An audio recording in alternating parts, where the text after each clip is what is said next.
ladies and gentlemen, welcome back to Tech Showdown. My name is Kevin. This is my co-host Teddy. I'm feeling a bit under the weather today guys, and that's why I'm wearing this jacket. It's nice and warm because it's been quite cold here in New Zealand, so just forgive me for that. However, we have got an unboxing to do, so we'll just get on with it. It is going to be the Sapphire R9 390X Tri-X. So as you can see straight off the bat with the packaging, it's changed a lot. It's a lot smaller and slimmer than it used to be. The boxes used to be quite a bit taller than this, about the same length. So that's just one thing I noticed straight off the bat with this guy. However, let's jump into it and see what it has inside. So as always with this GPU, if you didn't know already, the 390X features the Grenada GPU, which is essentially the same thing as the as the Hawaii GPU. So as you see straight off the bat on the inside, we have a driver disc, just warranty information, a quick start guide, and some product registration. So that's all pretty standard there. Now we'll get this GPU. Oh, cool. I love how Sapphire always does this. Comes with an HDMI. Yeah, it is. HDMI. Thought it might have been DisplayPort for a second. Yeah, HDMI. Comes with an HDMI cable. I really like this. More manufacturers should be doing it because it's always handy to have spare HDMI cables around. Whoops. Take the card out. As you can see, the box is quite small when compared to previous ones. As you know, I've done so many R9 290 unboxings, so I'm kind of used to it now. So let's get the card out. So let's talk about this beast, and man, it does look good. So as I said, it features the 28nm Grenada, which is pretty much the Hawaii GPU on the GCN 1.1 architecture.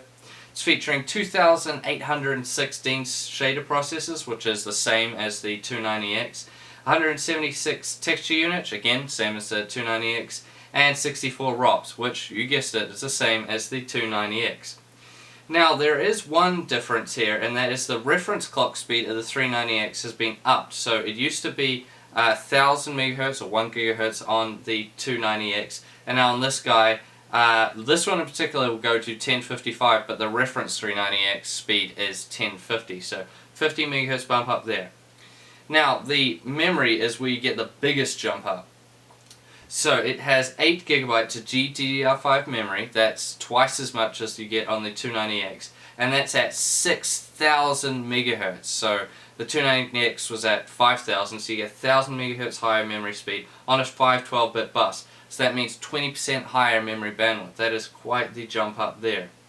And this is achieved by using the 4 GB chips over the 2 GB chips. Now, TDP-wise has also been lowered. So if you remember, the 290X had a TDP of 300 watts, which was pretty high.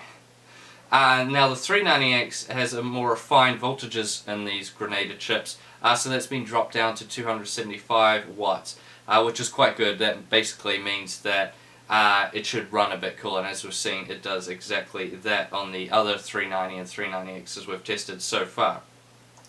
Now cooler wise, so this is the Tri-X cooler, and it's just as beefy as it was before. It seems pretty much unchanged from the old Tri-X design, looking at it. Yeah, it's fairly similar. Maybe slightly more beefed up. It seems like the heat sinks have been maybe slightly bigger. But as you can still see, this is a massive card. The heatsink stands well past the end of the PCB there, and it still features their the same Tri-X fans, which I always thought were really good. And these Tri-X coolers, if you remember back from when we covered them in the R9 290 series, are absolutely fantastic. They do a very, very good job.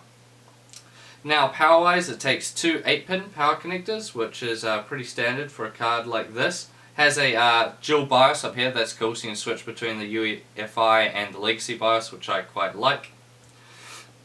You'll notice there's no crossfire fingers. If you don't know, AMD, everything's done through the PCI on these particular cards anyway.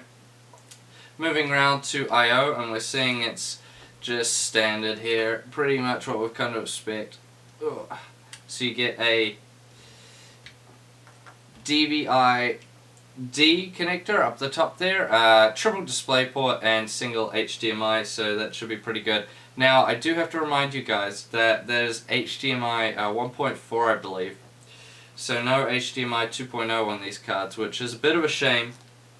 A lot of people were a bit disappointed with that, but I think more people were disappointed in the fact that even the Fury X didn't come with HDMI 2.0, which is a bit of a letdown. So basically it's just a kind of enhanced version of the Tri-X 290X, or if you want to be, if you remember, there was the 290X 8GB version of the Tri-X as well, but it's got you know, slightly refined GPU in it in terms of voltages, much higher memory clock, which is another good thing, and I think this card will do really well. Now as far as showdowns go, we're going to be putting this guy up against this guy. Some of you may be able to guess what this is.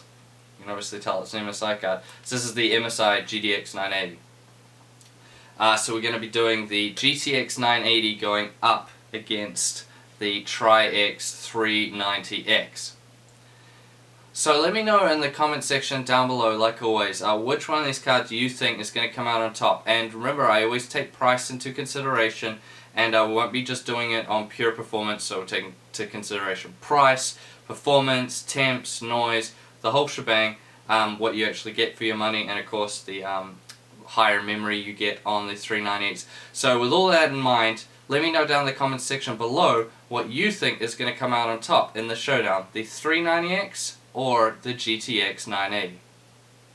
Now thank you all for watching this video. Please subscribe to Tech Showdown if you haven't already, and like the video, and as always I'll see you guys next time.